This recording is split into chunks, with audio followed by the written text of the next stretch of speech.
कह दिया था कि किसान को भी शिव का ही रूप मानना चाहिए, तो कई लोगों ने उसके लिए भी कहा आपने किसान को शंकर का रूप बता दिया, ऐसा क्यों? तो हमने कहा शंकर भगवान के पास भी नंदी है और किसान के पास भी बैल है, दोनों के पास वो भी धर्म रखता है और किसान भी धर्म रखता है।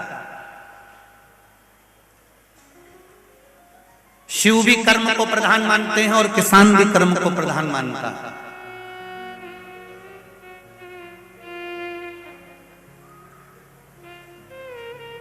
शंकर भगवान भी फसल लेते हैं और किसान भी फसल लेता है। किसी ने पूछा शंकर भगवान फसल लेते हैं? हाँ, क्या फसल लेते हैं? भगवान शिव भक्ति की फसल धारण करते हैं। ये शिव महापुराण की कथा है क्या? ये शंकर जी की कथा क्या है? ये भक्ति की खेती कर रहे हैं। जितने लोग आस्था चैनल के माध्यम से, फेसबुक यूट्यूब के माध्यम से और इस पावन भीकन गांव की इस पावन प्रांगण में लाखों की संख्या में आप लोग आए हुए हो, ये शिव पुराण क्या देती है? तो कहा जितने भी भक्त शंकर की कथा को सुनते हैं, शिव की ये कथा, भगवान शंकर छोटे से एक बीज के रूप में उसके हृदय में विराजमान हो जाते हैं और एक न एक दिन वो बीज अंकुरित हो ही जाता है।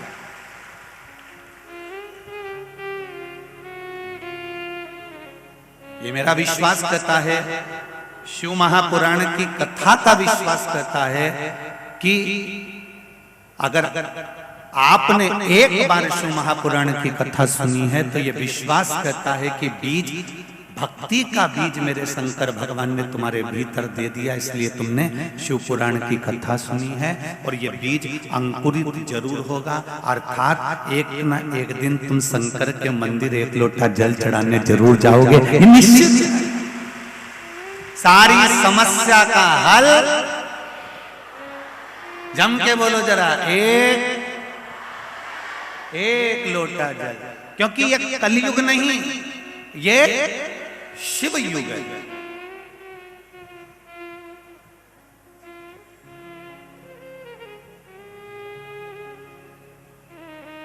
हमें उस शंकर भगवान को, उसकी स्फुटता को, उसके आनंद को हमें पहचानना। मेरे नवयुवक बेटा बेटी इस बात का स्मरण अपनी जिंदगी में रखें कि हमको अब परिश्रम की उम्र है, इसलिए आराम नहीं करना है। ज्यादा सोना श्रेष्ठ नहीं। मम्मी ने कहा, पिताजी ने कहा, बाबूजी ने कहा, घर के माता पिता बोले जाइए काम करिए। नवयुवक बेटे बहुओं को चाहिए कि मम्मी अब भी करके आते हैं। बेटा घर में 4 मेहमान आए हैं, चाय बना दे, मम्मी अब भी बनाती। 3 बहू, 4 बहू, 2 बहू अगर घर में हैं और एक बहू उसमें आगे बढ़ बढ़ कर काम कर रही है, तो उसको मूर्ख मत समझना, पागल मत समझना। उसने शिव पुराण की कथा को अच्छे से पढ़ा होगा, समझा होगा कि अपना बुढ़ापा कैसे निकालना। घर में 4 बहुएं हैं, 3 बहुएं हैं, 2 बहुएं हैं, 5 बहुएं हैं। एक बहू आगे बढ़ बढ़ कर काम कर रही है, एक बहू आगे बढ़ बढ़ कर सब कार्य कर रही है। जैसे ही मेहमान आए चाय बनाने चली गई, जैसे कुछ बात हुई आगे बढ़कर काम कर दिया, जैसे कहीं जाने की बारी हुई तैयार होकर सामने खड़ी हो गई। जो बहू आगे बढ़ बढ़ कर काम कर रही है उसको मूर्ख मत समझना, उसने जरूर शिव महापुराण की कथा को पढ़ा होगा, सुना होगा, क्योंकि शिव पुराण कहती है अगर परिश्रम के समय पर आराम करेंगे तो बुढ़ापा बिगड़ जाएगा। इसलिए बहू सास के रहते रहते, सास के सामने बहू सब कुछ काम करना आगे बढ़ बढ़कर सीख लेती है, और सीख लेती है इसलिए बाकी के बहुओं का मुंह भगोने जैसा बना हुआ। बाकी के बहुओं को अच्छा नहीं लगता, बता, आगे बढ़ बढ़ के करती रहती है, आगे बढ़ बढ़ के करती रहती है, तो तुम करो ना। सास के 4 मेहमान आए और तू अपना कमरा छोड़ के ऊपर से नीचे नहीं आ रही है। सास ने 2 बार कह दिया, मेहमानों ने पूछ लिया क्यों साहब तुम्हारी छोटी बहू नहीं दिख रही, बड़ी बहू नहीं दिख रही, मंझली बहू नहीं दिख रही, तो भी तुम अपना कमरा छोड़ के नहीं आ रही। तुम्हें बस जो भोजन बना के अपने कमरे में गई फिर तो नियम बना हुआ है कि 3:30 पौने 4 बजे आना है, गैस पे चाय रखना है और ढकोस में चाय पिया और पीने के बाद में बस थोड़ी देर गप्पे मारो, गप्पे मार के शाम हो जाए, रोटी वोटी बनाओ, फिर अपना कमरा में चली जाओ। और आजकल की माताएं भी अपनी बेटी को यही सिखाती हैं, बेटा तुझसे जितना बने उतना करना, नहीं बने तो रोटी बना के कमरे में जाके चरी लेना। बस उन्हें भी यही सिखाया। ये अपने पांव पे कुल्हाड़ी मारी जा रही है। जो बहू आगे बढ़ बढ़ कर काम करती है, जो बहू आगे बढ़ बढ़ कर, अभी युवानी अवस्था है, सोने की अवस्था है,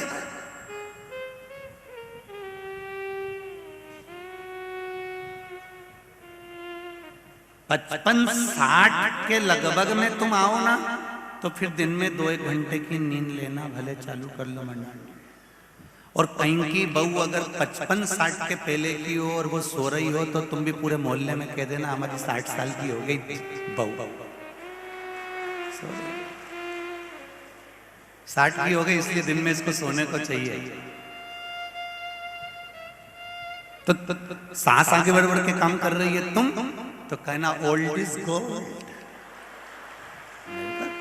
तो क्या दिक्कत है, ये तो अभी कोई बुढ़ापा थोड़ी ना आया है। बुजुर्ग माताओं को देखो दिवाली पे कितना काम करे, कितना बुढ़ी माताएं तो दिवाली पे इतना काम में लगी रहती, इतना काम में लगी रहती। और बहुओं को देखो तो करेगी थोड़ा सा भी, एक जरा सा मांडना लेके बैठी,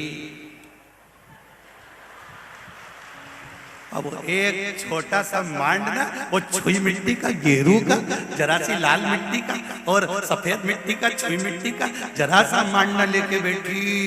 पहले बैठने से पहले उसको पटा चाहिए, फिर पानी का डब्बा लाके दो, फिर कपड़ा लाके दो, फिर हाथ पोंछने का कपड़ा लाके दो, फिर अंदर से इतने में तो सास चिल्लाई, रेन दे चंद्र घंटा, रेन दे, तो मैं सब मान लूंगी, तू तो जा, तू अपना छोरा छोरी संभाल ले, मैं सब कर लूंगी, दिन दे। देखो पटा लाए, डब्बा लाए, पानी लाए, हाथ पोंछने का कपड़ा लाए, इससे अच्छा मैं खुद मान लूंगी, तू तो जा जा, तू अपना कमरा में जा। और सास भी फिर मानने बैठे और भजन गाती जाए, अम्बे तू है जगदम्बे काली, और फिर वो गा अम्बे तू है जगदम्बे, जय हो हर सूत वाली।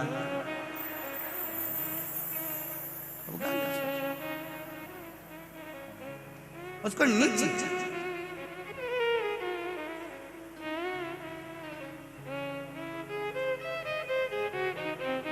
युवानी की अवस्था में, जब आपकी युवानी की अवस्था हो, जब आपकी परिश्रम की अवस्था हो, उसमें आराम नहीं चाहिए।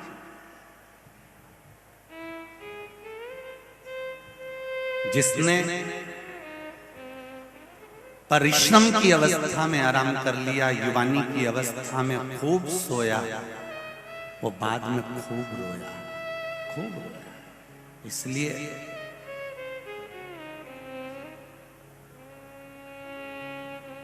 खुद को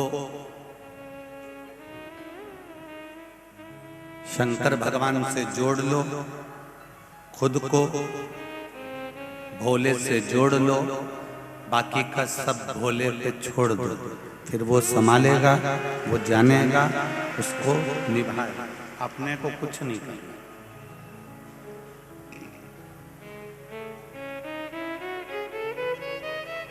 आप शिव भक्ति की ओर अग्रणी रहें।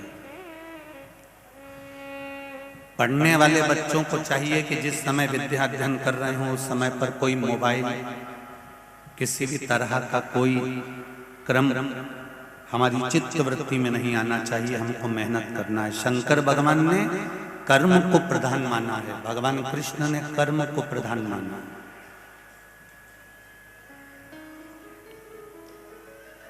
कर्म करोगे फल मिलेगा जरूर, आज ये लाखों में लोग आए हुए हैं, टेंट कितना भी बड़ा लो उसके बाद भी लोग यहाँ वहाँ धूप में जमीन पर बैठे हुए हैं।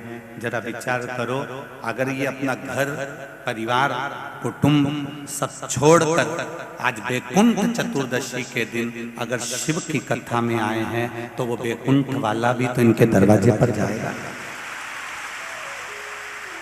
वैकुंठ वाला भी तो इनके द्वार पर पहुंचेगा। जब इनको जरूरत पड़ेगी और कहें कि मेरे भोलेनाथ मैंने आपकी कथा भीकन गांव के उस चढ़चढ़ाती हुई धूप में गर्मी में बैठकर सुनी थी, ना नीचे दरी ना ऊपर छाए थी, उसके बाद भी मैं धूप में बैठकर कथा सुनता रहा और वैकुंठ चतुर्दशी की सुनी। और वो सियोर वाला महाराज इतना चिल्ला चिल्ला के बोला कि वैकुंठ चतुर्दशी की कथा सुनने वाले को जो लाभ मिलता है वो दुनिया में किसी को नहीं मिल पाता। तो जब मेरी गति, जब मुझे दुख आए, जब मुझे कष्ट आए, जब मेरे जीवन में थोड़ी तकलीफ आए, उस समय पर मैं तुम्हारी कथा में वैकुंठ चतुर्दशी के दिन गया था तो वो वैकुंठ का नाथ भी मेरे दरवाजे पर होना चाहिए। तो निश्चित था।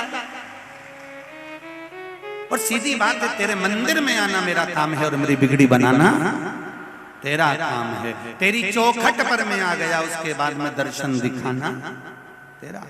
ये उसके ऊपर, ये उसकी मर्जी। थोड़ा सा दूध के अंदर मक्खन होता है, पर उस दूध को थोड़ा सा बिलोना पड़ता है, तब जाकर मक्खन निकलता है। तो वो निकलेगा जरूर, ये निश्चित है।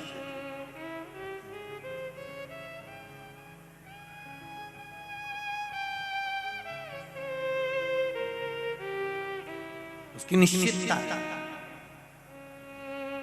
शिव जी को पाने के लिए कोई प्रपंच नहीं चाहिए, भगवान को पाने के लिए कोई वस्त्र बदलने की जरूरत भी नहीं पड़ती। कई लोग कहते हैं शंकर जी की आराधना करें, पूजन करें तो कौन से कलर के कपड़े पहने। हम पहले भी कथा में कहे, आज फिर कहते हैं, शिव जी को पाने के लिए कपड़ा बदलने की जरूरत नहीं होती। शिव जी को पाने के लिए मात्र कलेजा बदलने की जरूरत होती है। शिव जी मिल गए। भोला है मेरा शंकर, एकदम भोला, उसको कुछ भी नहीं चाहिए। वो तो ये भी नहीं जानता कि तुमने क्या मंत्र बोला, क्या साधना करी। उसको तो केवल तुम्हारे एक लोटे जल से मतलब है कि आपने एक लोटा जल। और हम कई लोग कहते हैं तुमने ये नया नियम ला के रख दिया कि एक लोटा जल सारी समस्या का हल। तो ये जल का महत्व इतना कैसे हो गया? तो शिव पुराण में उठाकर देख लो, शिवरात्रि की कथा शिव महापुराण में लिखी हुई है। अगर आपके पास में शिव पुराण नहीं हो तो पढ़ लेना, मोबाइल पे सर्च कर लेना। शिवरात्रि की कथा शिव पुराण में लिखी है। उसमें लिखा है, एक भील अपने बच्चों के पेट भरने के लिए वन में एक पेड़ के ऊपर चढ़ जाता है। पेड़ पर चढ़कर बैठा, साथ में पानी ले जाता है। रात भर बैठूंगा, किसी हिरण को मारूंगा, मारकर बच्चों के लिए भोजन लेकर जाऊंगा। रात भर पेड़ पर चढ़ा हुआ था, उसको नहीं मालूम कि नीचे शिवलिंग है और ये पेड़ बेलपत्री का है। वो तो चढ़कर बैठ गया। रात भर हिरण को ताकता है, पेड़ हिलता है। हिलते से ही पानी की जो छाजल थी, छाजल जानते हो, बोतल नहीं, पहले पुरातन समय में कपड़े की, अच्छे कपड़े की बनी हुई थी थैली, उसमें मुंह बना होता छाजल। छाजल टंगी है, ये हिलता है, छाजल हिलती है, उसमें से एक बूंद पानी नीचे टपकता है। पेड़ की पत्तियां गिरती हैं, नीचे शिवलिंग पर जाती है। शिवलिंग पर पूरी रात पानी टपकता रहा, बेलपत्र गिरती रही। सुबह ब्रह्म मुहूर्त में मेरे शंकर भगवान प्रकट हो गए। तूने मेरी रात भर सेवा की, रात भर सेवा की, तूने मेरी रात भर सेवा करी, मांग तुझे क्या चाहिए। इतने में वो भील कहता है, मैंने सेवा नहीं करी, मैं तो हिरण को मारने के लिए आया था। मुझे नहीं मालूम कि तू हिरण मारने आया है कि मुझे जल चढ़ाने आया। पूरी रात मेरे ऊपर बूंद बूंद जल टपकता रहा, इसलिए मैं प्रसन्न हो गया। शिव जी ने जब भील से कहा तो भील ने हाथ जोड़कर कहा, यदि आप एक बूंद जल से मेरे ऊपर कृपा कर सकते हो, मैं मांसाहार करने वाला, गलत काम करने वाला, हिरण को मारने वाला, मृगा करने वाले व्यक्ति पर यदि आप कृपा कर सकते हो, तो भील कहता है, हे भोलेनाथ ऐसी कृपा जरूर करना जो एक लोटा जल आपके मंदिर में आकर चढ़ाए, उसका भंडार जिंदगी में भर दे। ये वो भील ने मांगी। आपके हित के लिए।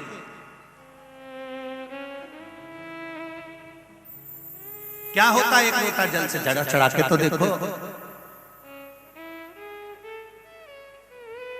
ये लिखा एक लोटा जल।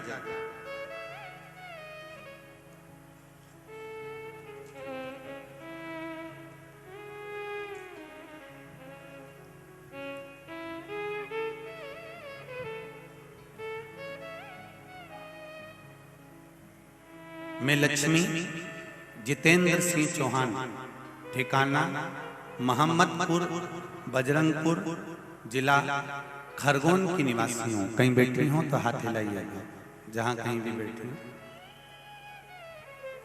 आप ही। मैं लक्ष्मी जितेंद्र सिंह चौहान, ठिकाना मोहम्मदपुर बजरंगपुर, जिला खरगोन की निवासी हूँ। शिव की कृपा से मैं क्या बखान करूं गुरुजी, समझ नहीं आता। मेरे विवाह को 18 वर्ष पूर्ण हो गए थे।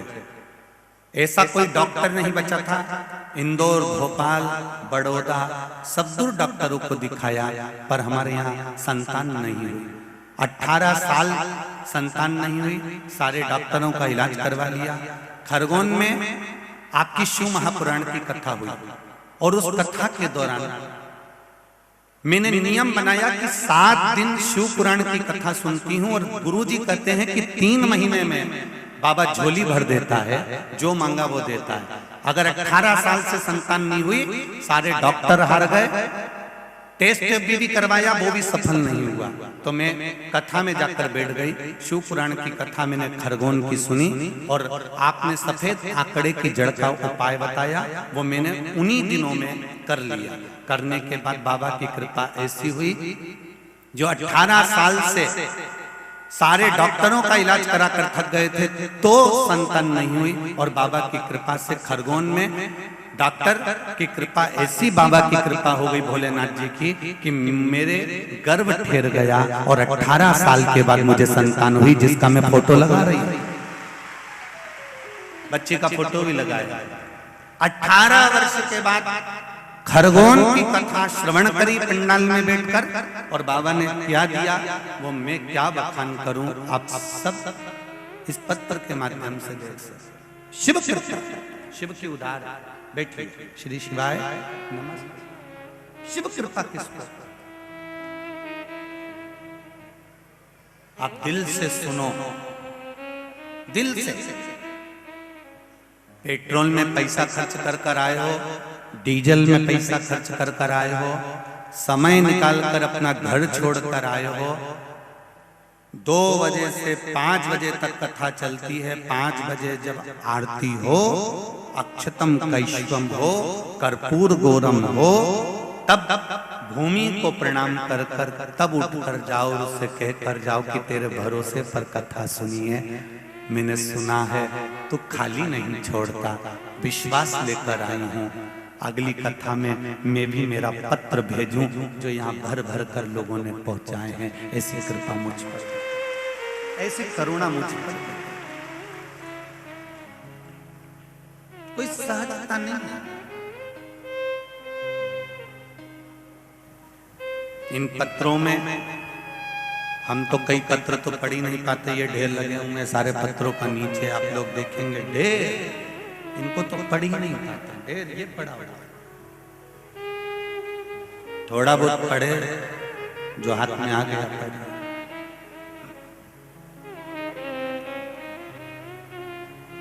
उसकी कृपा, तेरी कृपा बिना न हिले एक भी लेते हैं श्वास,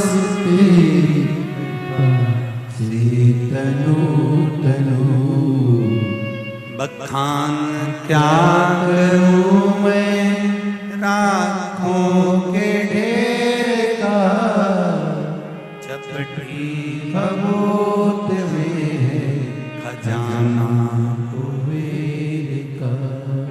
हे गंगाधार मुक्तिदार ओंकार तू, भोले ओंकार तू, आयुष शक्ति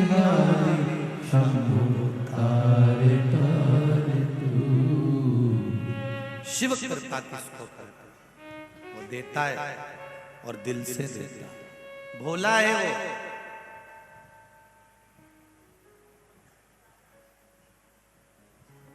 आपके भीतर भोलापन, नम्रता, प्रेम लेकर आ जाइए, शिव आपका साथ देना चालू कर देगा। पक्षी को ऊपर की ओर बढ़ने के लिए पंख की जरूरत पड़ती है और मनुष्य को ऊपर की ओर बढ़ने के लिए नम्रता की जरूरत पड़ती है। उसको पंख नहीं चाहिए।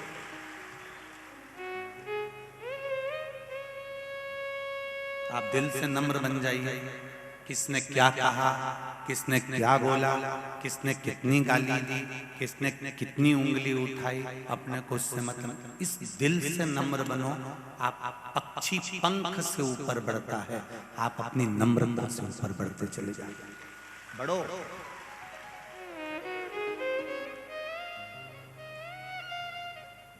आपके भीतर नम्रता होना चाहिए। कोई अपशब्द कह दिया ना, कह दे आग लगे बस्ती में अपन रहो मस्ती में, क्या किसको रोइए चादर तान के सोइए। सास ने कुछ बोल दिया ना, बोल लो। तुम माँ हो, बड़ी हो, बुजुर्ग हो, अवस्था के अनुसार है, मैं युवान, कोई दिक्कत नहीं। आप बोलोगी तो मेरे सुधारने के लिए बोलोगी, उसमें कोई दिक्कत नहीं, कोई बड़ी बात। हमें जरा जरा सी बात में लड़कर मायके में जाके नहीं बैठना, बिल्कुल नहीं। कई लोगों ने ये विचार कर रखा है कि पति से नहीं बनी, परिवार से नहीं बनी, तो तुरंत तलाक का केस लगा दिया और तलाक का केस लगाया और तलाक के लिए आगे बढ़ गए। और निवेदन है, जरा विचार करो, इतने लड़के ढूंढे, उसमें तुम्हारी किस्मत में ये लड़का लिखा था। अगर किस्मत में ऐसा लिखा है तो तुम तलाक लेने के बाद दूसरी भी शादी कर लोगे तो इससे भी ज्यादा सिंदूर चढ़ा हुआ भेरू मिलेगा।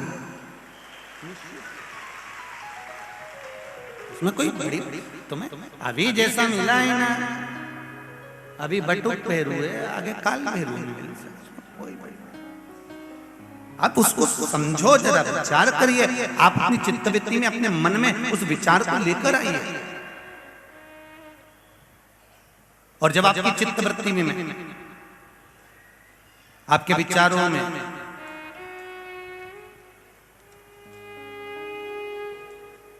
जब ये भाव निश्चित हो जाएगा तो कई अदालत में जितने भी तलाक के केस चल रहे हैं धीरे धीरे धीरे धीरे वापस ले लिए जाएंगे। ये निश्चित।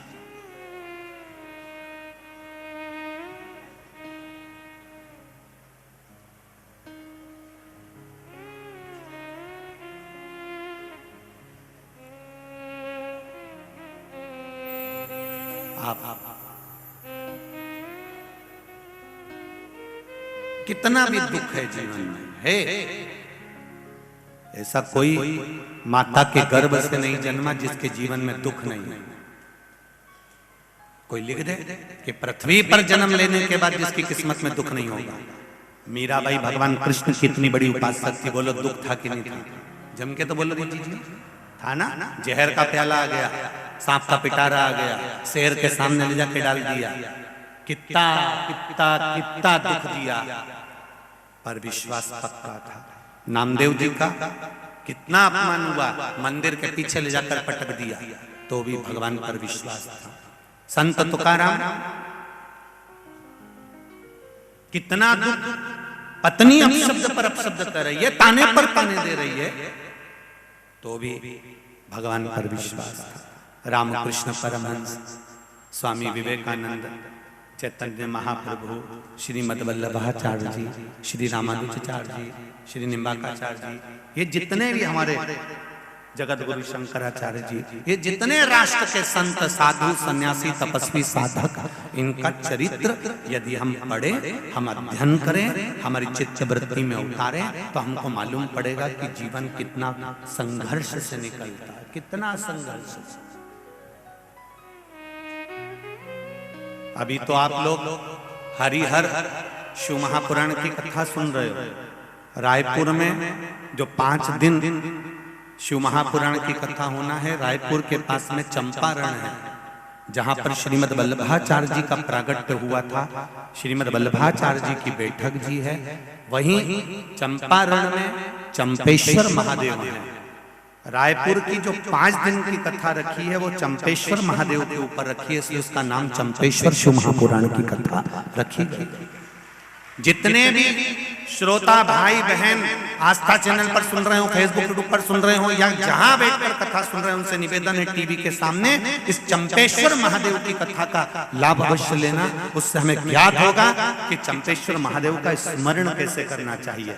क्यों चंपारण में चंपेश्वर महादेव आए, क्यों श्रीमद् वल्लभाचार्य जी ने चंपारण में ही अवतार लिया, प्रागट्य हुआ, क्यों हम समझे।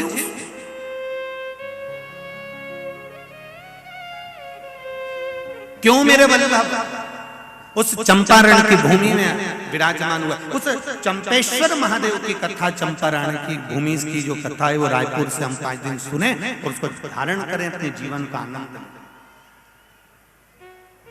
क्या फल है।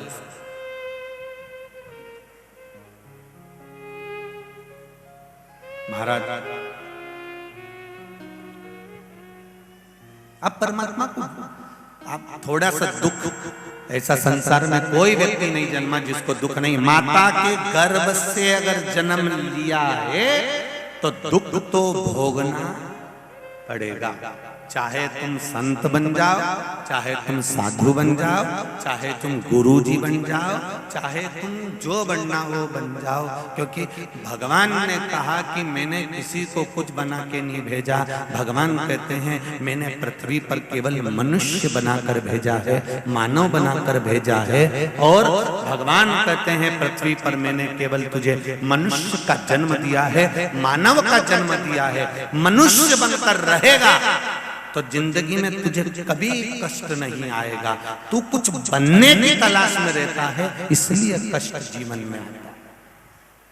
मानव का शरीर है, मनुष्य का शरीर है।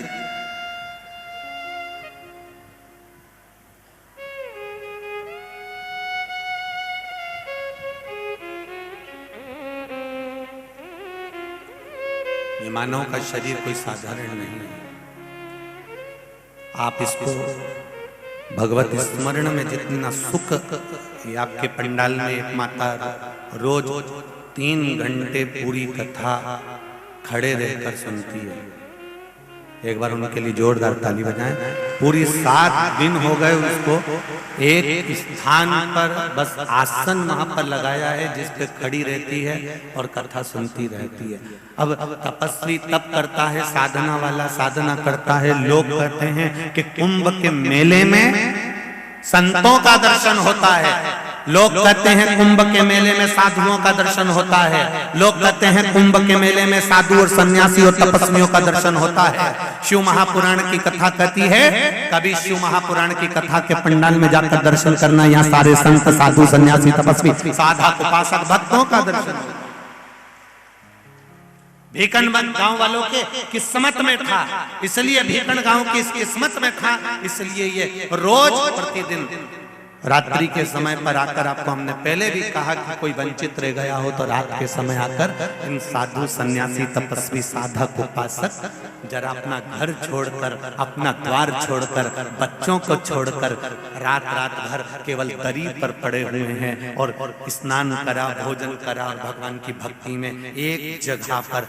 तुम कई माताएं तो टाइम देख के 2 बजे कथा चालू होगी तो 1:30 पौने 2 बजे अपने घर से निकलती है और बिंदी बिंदी लगा के डेंटिंग पेंटिंग करके और भीड़ भुड़ा के आगे बैठ जाती है। कभी इनको देखो कि सुबह 6 बजे से एक जगह संभाल कर सो भी नहीं सकती क्योंकि दूसरा बाजू में बैठा हुआ है। एक आसन से कहीं ना वॉशरूम जा सकती है ना पानी भरने जा सकती है, डर लगा हुआ है कोई दूसरा बैठ जाएगा। अपना आसन सुबह 5-5, 4-4, 3-3 बजे से संभाल कर बैठी है। इनकी साधना को मैं नमन करता हूँ, ये साधारण नहीं है।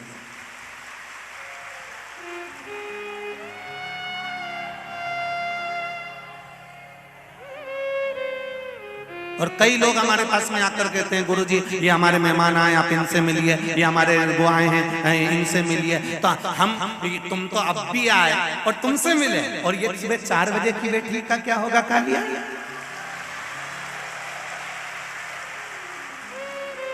और अच्छे से सुन लेना, जितने लोग कथा करवा रहे हैं आगे भी जिनकी कथा है वो भी जरा अच्छे से सुन लेना। कई लोग कहते हैं गुरुजी कम से कम तुमको 1-2 घंटा तो मिलना चाहिए, हमने कथा कराई, ये कराई वो कराए। तो हमारा निवेदन है लाइट का कनेक्शन तुम लेकर आते हो, बोलो लाते हो कि नहीं लाते हो? जम के बोलो, लाइट का कनेक्शन लाते हो ना?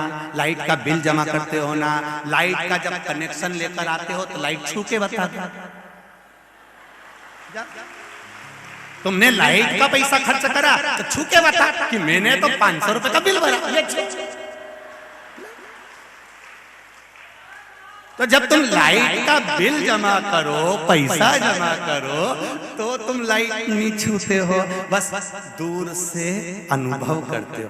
बल्ब जला दो उजाला हो जाएगा, पंखा चला दो हवा आ जाएगी। तो गुरु जी को भी बुलाया है तो दूर से अनुभव कर,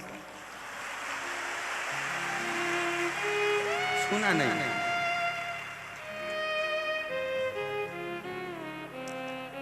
बड़ा विचित्र रखो। ये संत, ये साधु, ये सन्यासी, श्रीमद् भागवत कथा में उद्धव जी महाराज ने भगवान कृष्ण से कहा, कृष्ण तू ब्रज की गोपियों को छोड़कर क्यों मथुरा आ गया रे? क्यों आया है? क्यों द्वारका आ गया रे? ब्रज की गोपियां साधारण नहीं हैं कृष्ण, ये गोपियां तेरे लिए जीती हैं, दिन रात तेरी भक्ति में डूबी रहती हैं, और तू द्वारका में पड़ा हुआ है।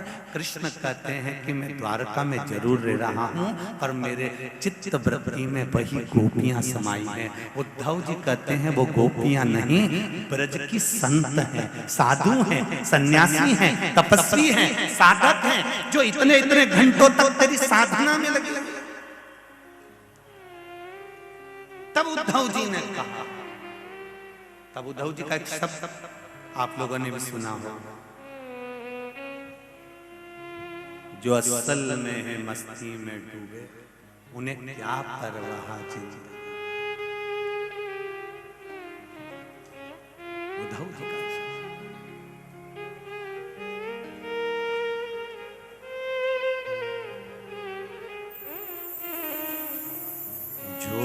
उतरती है चढ़ती है मस्ती, वो हकीकत में मस्ती,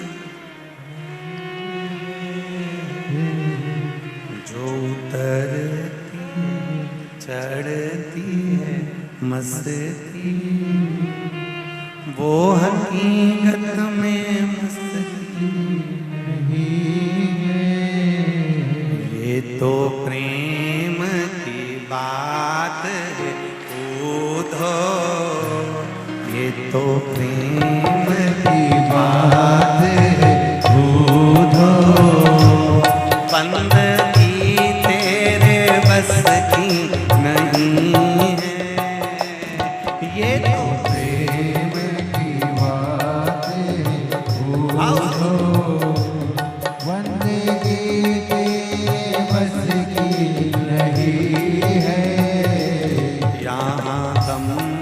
में होती है पूजा, यहाँ दम में होती है पूजा, यहाँ दम में होती है पूजा, यहाँ दम में होती है पूजा। सर झुकाने की फुर्सत नहीं, दम में होती है पूजा, सर झुकाने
ओ सर झुकाने की फुर्सत नहीं है, ये तो प्रेम की बात है उधो, बंदगी तेरे बस की नहीं है।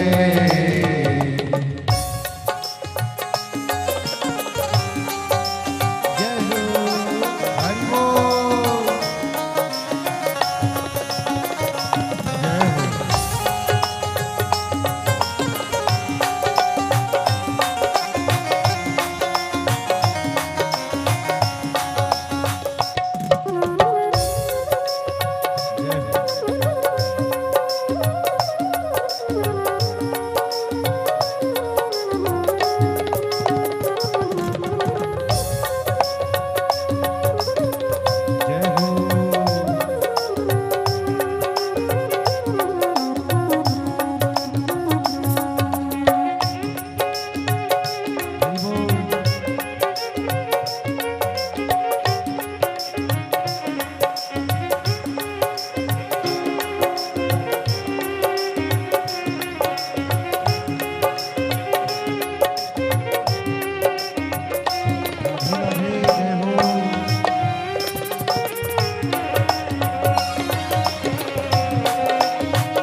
वक्त पूछा, उनकी पूजा में सुन ले उधो।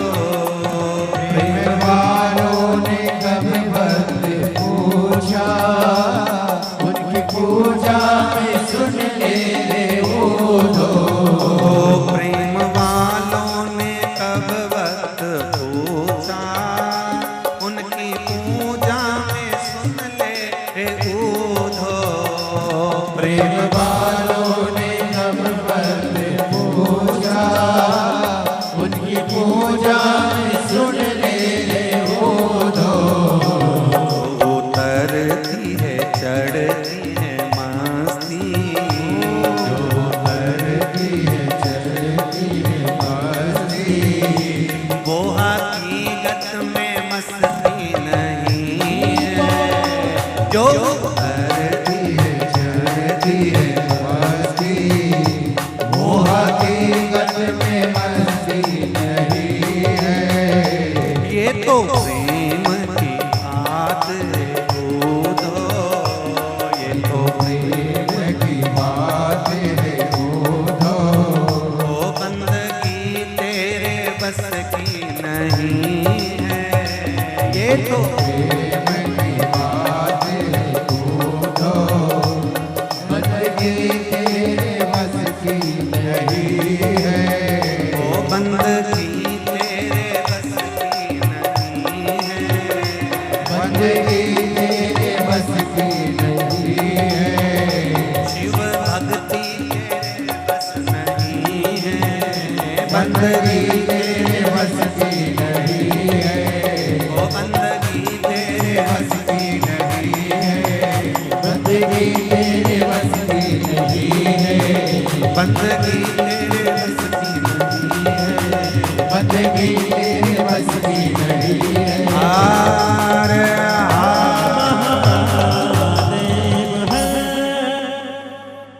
अपने स्थान पर बैठकर आज बैकुंठ चतुर्दशी का दिन दिल से बाबा देवाधिदेव महादेव से प्रार्थना करिए। श्री शिवाय नमस्तुभ्यं मूल मंत्र का जाप करिए और भगवान शिव से विनती करो, बाबा आपकी कृपा, आपके चरणारविंद की भक्ति हमको अवश्य प्रदान करो। भाव से करिए। श्री शिवाय नमस्तुभ्यं,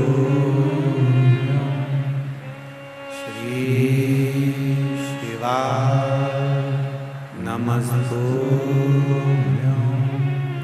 श्री शिवाय नमस्तुभ्यं, श्री शिवाय नमस्तुभ्यं, श्री शिवाय नमस्तुभ्यं। भोला सब दुख काटो मारा, ओ भोला सब दुख काटो मारा। शिव शंकर जपूं तेरी माला, भोले बाबा जपूं तेरी माला, भोला सब दुख काटो मारा, ओ भोला सब दुख काटो मारा। वैश्य मंगल मंगलकारी, वैश्य मंगल मंगलकारी, शमशान वासी हमारा, शमशान वासी हमारा, ओ भोला सब दुख काटो मारा, ओ भोला सब दुख काटो मारा। भगवान शिव से निवेदन प्रार्थना, अपनी चित्तवृत्ति, अपना हृदय, अपना मन भगवान को देते हैं। आप जब अपना चित्त, अपनी वृत्ति, अपना मन भगवान को देकर रखोगे, ये निश्चित है वो श्रवण करेगा, देगा। अकाल मृत्यु वो मरे जो काम करे चंडाल, काल उसका क्या बिगाड़े जो भक्त हो महा। जो शिव की आराधना करने वाला होता है, शंकर की आराधना करने वाला होता है, उसके सम्मुख में अगर काल भी आकर खड़ा हो जाता है तो फिर वो शिव कहीं ना कहीं उसको बचाकर निकाल कर ले जाए।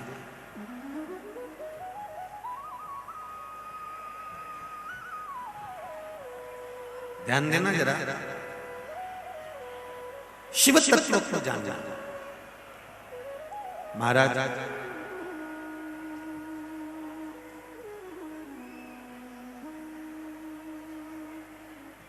तारकासुर के प्राण छूट गए थे। तारकासुर, विदुमाली, कमलाक्ष जी भी चले गए थे। अगला वर्णन जो आया है अंधकासुर का। शिवजी के नेत्र से एक बिंदु नीचे गिर गया और वो बिंदु जो नीचे गिरा उससे एक बालक उत्पन्न हो गया। वो बालक जिसका नाम अंधकासुर हिरण्याक्ष ने रखा। गोदी में माता पार्वती जी ने उसको ले लिया और मातृत्व प्रेम इसी को कहता है। एक माँ का जो वात्सल्य होता है, एक माँ का जो प्रेम होता है, वो होता ही ऐसा।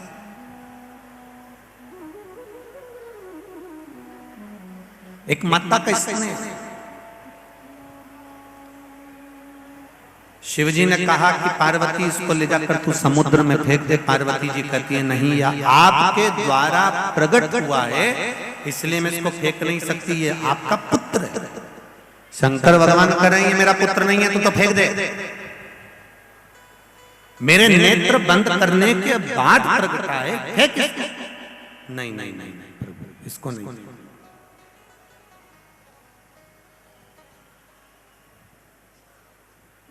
इस कथा से हमको तीन चीजें लेना। पहला, जीवन में एक बात याद रखना, जिस आसन पर बैठकर हम पूजन करते हैं वो आसन को कभी अपने पांव से मत हटाओ, ना पांव से खसकाओ ना हटाओ। वैसे तो बीकान गांव की माताएं आसन को पांव से नहीं हटाती होंगी, हम तो हमारे यहाँ की कह रहे हैं। जिस आसन पर बैठकर हम पूजन करें, पाठ करें, मंदिर में अर्चना करें या हम पूजन पाठ में लगे रहें, कई माताओं की आदत रहती है आसन अगर इधर उधर बिछा रहता है, वो पति के साथ में आसन पर जब बैठने वाली रहती है तो हाथ से सीधा करने की जगह पांव से थोड़ा खसका लेती है। पांव से अगर उसने खसकाया रखा तो पति के साथ बैठकर भले वो पूजन करती है, मना नहीं, पर जिस पूजन को वो कर रही होती है उसका पुण्य पति के भी खाते में नहीं जाता और पत्नी के खाते में भी नहीं जाता। इसका स्मरण ये अंधकासुर की कथा से हमको लेना है। दूसरा,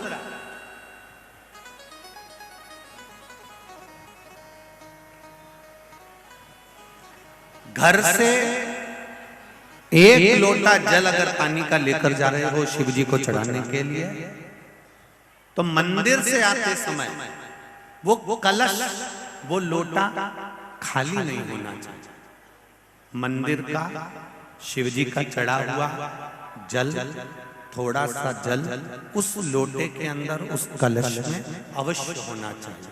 कारण क्या है? हमारे यहाँ पर हमारे बुजुर्ग माता पिता कहते हैं, बुजुर्ग लोग कहते हैं कि सुबह अगर कोई जा रहा है और खाली बर्तन का दर्शन कर लेता है तो बेचारे का दिन अच्छा नहीं जाता। इसलिए हमारे यहाँ से कोई यात्रा पे जाता है तो भरा हुआ कलश रखते हैं, कोई आता है तो भरा हुआ कलश रखते हैं। जब आप जल चढ़ाकर वापिस आते हो तो आपका अगर पात्र खाली होगा और कोई बेचारा शुभ कार्य के लिए जा रहा है और आपका लोटा खाली है तो उसमें श्रेष्ठता नहीं होगी। उसमें 2 बूंद एक हथेली में पानी आए, भले उतना भी जल अगर लोटे के अंदर, कलश के अंदर है तो वो जल आप घर के दरवाजे पर छींटते हो, घर में छींटते हो या घर के लोग उसका आचमन करते हैं तो उसका फल जरूर मिलता है। और जो आपका दर्शन कर कर जाता है उसका कार्य सफल जरूर। आप जब लोटा लेकर आ रही होगी मंदिर से और आपका किसी ने मुख देख लिया, कोई भाई लोटा लेकर आ रहा है, उस भाई का मुख किसी ने देख लिया, किसी बच्चे का मुख देख लिया और वो अपने काम के लिए गया और उसका काम हो जाएगा, तो वो बार बार सोचेगा कि वो बच्चे का मुंह देखा था, वो भाई का मुंह देखा था, वो दीदी का मुंह देखा था तो मेरा काम हो। अर्थात खाली पात्र नहीं लाना। ये दूसरे नंबर। शिव जी के चढ़े हुए जल का आचमन, हमारे शरीर में अगर कोई गांठ उत्पन्न हो जाए, एक पत्र आया देखिए,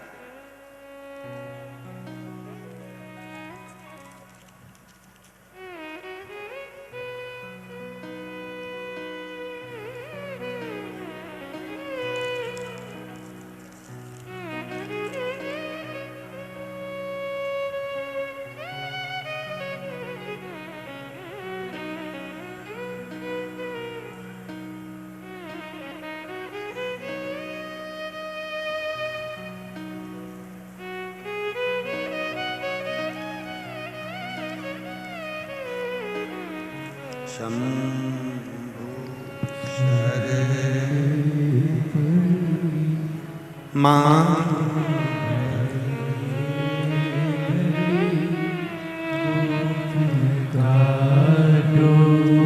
दया करी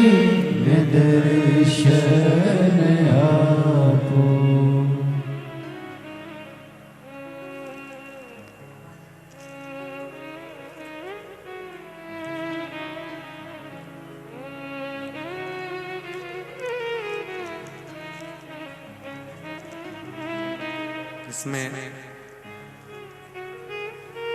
नाम नहीं है।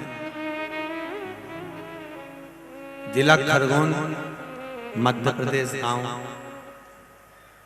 भूल गांव से आई हूं। जिसका भी पत्र हो वो खड़ी हो सकते हैं। जिला खरगोन, मध्य प्रदेश, गांव भूल गांव से हम आए हैं। मेरा नाम, मैं आशीष पठान। कहीं बैठे हों तो अवश्य हाथ हिलाइएगा। मैं आशीष पठान 13 जुलाई 2022 को मम्मी को इंदौर हॉस्पिटल में पेट के दर्द के कारण ले गए थे। कहीं बैठे हो आशीष पठान तो हाथ जरूर हिलाइएगा, जहां कहीं भी बैठे हो। वहां जांचें करवाई। पहले हमने नजदीक के हॉस्पिटल में दिखाया खरगोन के, वहां पर भी उनको कुछ गठाने बताई गई। इंदौर ले गए, वहां पर जब जांचें कराई तो कैंसर की 3 गठाने उनके शरीर में थी। हम सब ने पहले डॉक्टर ने इंजेक्शन लगाकर कुछ मात्रा में कुछ भाग निकालकर जांच करवाई तो उसमें कैंसर की गांठ थी। 3 गांठ कैंसर की थी। हम सब ने, मम्मी ने भी भोलेनाथ जी को 1 लोटा जल और बिलपत्र चढ़ाना शुरू कर दिया। डॉक्टर का कहना था ऑपरेशन कराना पड़ेगा। हम घर आ गए, सीहोर गए, रुद्राक्ष लेकर आए और वहां से एक शिव जी का कंकर शंकर आप कहते हो तो वहां से कंकर उठा कर लिया। कंकर शंकर पर ही जल चढ़ाकर रुद्राक्ष का जल माता जी को देने लगे। पार्थिव शिवलिंग का निर्माण करने लगे, पूजन करने लगे। बाबा की कृपा से शिवजी पे चढ़ा हुआ जल लेकर आते, बेलपत्र लेकर आते और अपनी माता को खिलाने लगे। 2 महीने बाद हमने वापिस इंदौर गए और हमने कहा हमारी माता जी की जांच करो, हमें ऑपरेशन करवाना है। हम ये विश्वास से गए थे कि सीहोर वाला महाराज कहता है शिवजी पे चढ़ा हुआ जल और बेलपत्र ना जाने कितने रोग को समाप्त कर देता है। तो हमने कहा एक बार जांच और करवा लेते। ठीक 2 महीने के बाद हम जांच के लिए फिर उसी हॉस्पिटल में गए जहां पर कैंसर बताया था और हमने जांच कराई और बाबा की कृपा ऐसी हुई गुरुदेव कि अब डॉक्टर ने कह दिया एक भी गठान शरीर में नहीं है और ना कैंसर। ये शिव है, ये शंकर है, ये औघड़ी। अब कोई शरीर में कैंसर नहीं है ना गांठ है। तेरी कृपा बिना नहीं एक भी अनु लेते हैं सांस, तेरी कृपा से तनु तनु। हम फिर कहेंगे विश्वास हो तो शिव जी को जल चढ़ाओ, विश्वास हो तो एक बेलपत्री चढ़ाओ, विश्वास हो तो एक बेलपत्री उठाकर खाओ, विश्वास हो तो जल चढ़ाया हुआ आचमन करो। फिर निवेदन करेंगे 3 बातें अंधका सुर से लीजिए। पहली, जम के बोलो, आसन को पांव से जम के बोलो जरा, नहीं घटाना। दूसरी, शिव मंदिर जल चढ़ाने जाओ तो पात्र को, लोटे को, कलश को खाली मत लाओ, उसमें थोड़ा सा जल लेकर आओ। घर के जितने भी लोग हैं उनको आचमन जितना थोड़ा थोड़ा सा पानी दे दिया करो। अगर मान लो किसी के शरीर में कोई बड़ा रोग आ भी रहा होगा तो शिव का चढ़ा हुआ जल पीने से रोग समाप्त हो जाएगा, शरीर ठीक होगा। और वो भरा हुआ जल अगर आप लेकर आ रहे हो, थोड़ा सा पात्र में जल ला रहे हो, तो दूसरा यदि आपका मुख का दर्शन करेगा तो उसका कार्य सफल होगा। तीसरे नंबर, शिव मंदिर में जब भी जाओ, शंकर भगवान के मंदिर में जब भी जाओ,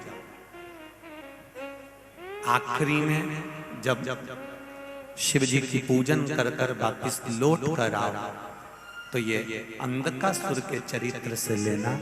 शिव मंदिर में जब भी पूजन करने जाओ, दर्शन कर कर, पूजन कर कर जब वापिस आ रहे हो, तब दरवाजे पे से खड़े होकर एक बार देवाधिदेव महादेव को वापिस दर्शन कर कर अपने हृदय की बात कहकर फिर आए।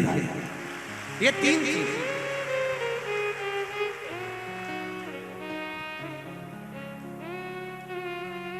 उसको निहार कर, उसका दर्शन कर कर, उसको प्रेम से बोल कर,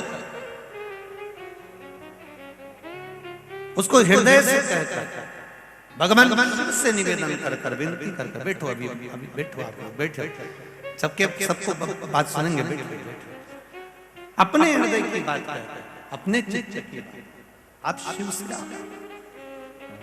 तो 3 चीजें याद रखेंगे। बीकानगांव वालों समझ में आ गया सबको? पहला, आसन में लात से नहीं सरकाना, ना उठाना। दूसरे नंबर पर खाली पात शिव जी को जल चढ़ा, और बहुत ध्यान देना, मंदिर का लोटा लेकर, मंदिर का पानी लेकर शिव को चढ़ाने से ज्यादा जरूरी है अपने घर का पानी लेकर जाओ। कारण उससे 3 दोष समाप्त होते हैं। पहला पितृदोष, दूसरे नंबर पर वास्तु दोष, तीसरे नंबर पर है काल सर्प दोष। ये 3 दोष घर का पानी ले जाकर शिव जी को चढ़ाने से समाप्त हो। घर से जल लेकर,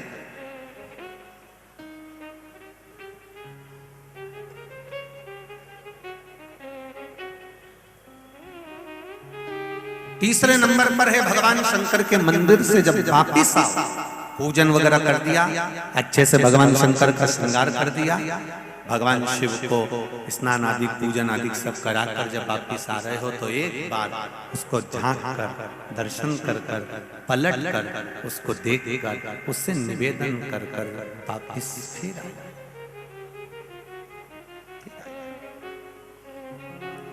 जिसको विश्वास रहे वही सेवा करे, विश्वास नहीं हो तो मानो तो मैं गंगा माँ हूं और न मानो तो बहता पानी। अगर मानोगे तो गंगा जल है, नहीं तो ऐसा ही बह रहा है। लोग उसमें चमड़ा भी धो रहे हैं, कपड़े भी धो रहे हैं, वस्त्र भी धो रहे हैं, चप्पल भी धो रहे हैं। और जिसने मान लिया कि ये गंगा का जल है तो पूजन करी, आराधना करी, और गंगा का आचमन उसने गंगा जल मानकर करा है तो उसका कल्याण भी हुआ है। आप अगर मानोगे कि शिव है तो शिव मिलेगा। आपने अगर मान लिया कि हमने तो केवल कथा में सुना है, सियोर वाला महाराज चिल्ला चिल्ला करके था सारी समस्या का हल, एक लोटा जल, केवल आपने अगर दिखावे से करा तो उसका कोई महत्व नहीं है। अब दिल से शिव की आराधना करो। अंधकासुर को देखा, शिव जी ने कहा इसको पटक दे समुद्र के अंदर, नहीं ये आपका पुत्र है, मैं इसको ऐसे पटकने वाली नहीं हूं। शिव जी ने कहा ये मेरे नेत्र बंद करने के बाद प्रकट हुआ, ये मेरे नेत्र बंद करने के बाद प्रकट हुआ। सारे देवी देवताओं का मंदिर रात को बंद हो जाता। बोलो बोलो, सही है? सबका मंदिर बंद हो जाता, पर 2, एक मां देवी दुर्गा भवानी, जगत जननी जगदम्बा शेरों वाली, और दूसरा मेरा देव अधिदेव महादेव।